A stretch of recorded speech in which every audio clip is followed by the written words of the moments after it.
Bien le bonjour tout le monde, c'est votre folle rugisseur à l'appareil, j'espère que vous allez bien et on se retrouve pour un nouveau format un peu spécial. Au fur et à mesure de définition et d'étymologie, je vous présenterai la différence entre deux ou plusieurs mots, au sens qui peuvent paraître bien souvent similaires. Aujourd'hui, je vous dévoile la différence entre l'analogie, la métonymie et la métaphore. Rien que ça. Allez, c'est parti. Commençons par l'analogie. Sa définition est donc la suivante. Un rapport de ressemblance, d'identité partielle entre des réalités différentes préalablement soumises à comparaison, ou des traits ou un trait commun d'ailleurs aux réalités ainsi comparées, une ressemblance bien établie, une correspondance. Il semblerait, étymologiquement parlant, que ce terme provienne du XIIIe siècle dans le sens de la proportion, de la participation et du rapport, et aurait même été usité dans le domaine des mathématiques à partir du XVIe siècle.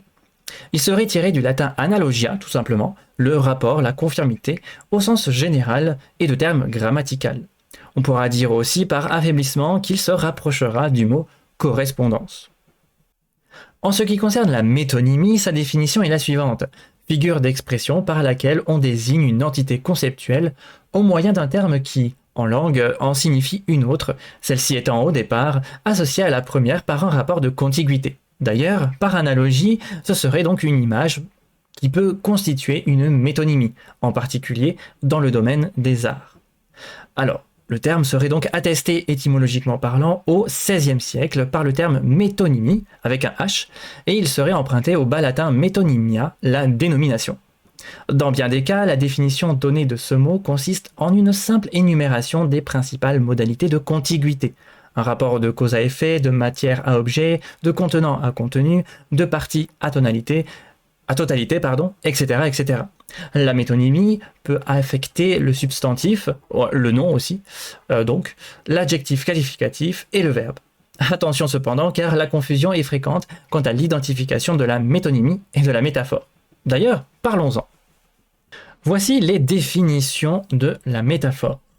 Une figure d'expression par laquelle on désigne une entité conceptuelle au moyen d'un terme qui, en langue, en signifie une autre en vertu d'une analogie entre les deux entités rapprochées et finalement fondues.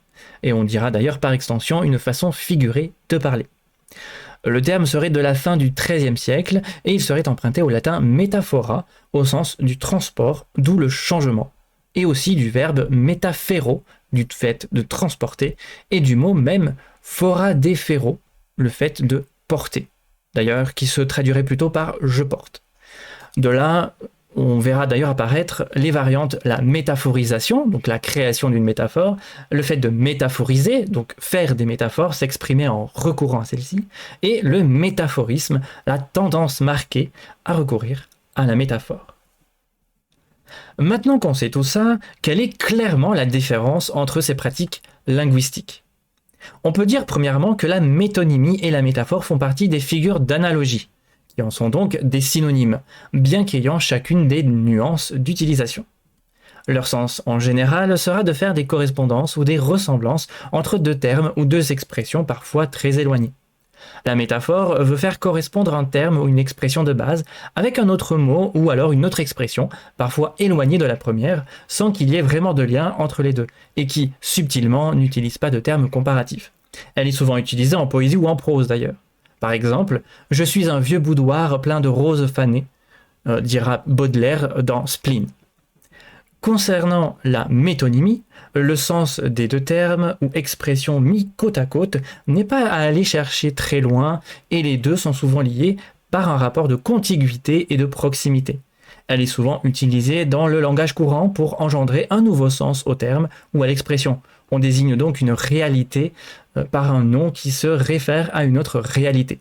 Par exemple, les 30 voiles, ou pour dire effectivement les 30 navires, ou alors encore un village de 1000 âmes ou de 30 foyers. On peut parfois dire cependant que selon le signifiant visé, le nom ou un verbe, par exemple, une phrase et son sens pourront être soit métonymiques, soit métaphoriques. Par exemple, faire le pied de grue. Si on prend le terme grue, c'est une métonymie qui désigne une personne. Si on prend l'expression faire le pied, c'est une substitution au fait d'attendre, et donc c'est une métaphore. Voilà, ce podcast est déjà terminé. J'espère que vous saisirez désormais un peu mieux la nuance entre toutes ces pratiques linguistiques. On se retrouve très vite pour de nouvelles différenciations. Et puis, d'ici là, n'hésitez pas à lâcher un petit j'aime, à partager, à commenter ou encore à vous abonner si ce n'est pas déjà fait. Et sur ce, je vous dis à la prochaine!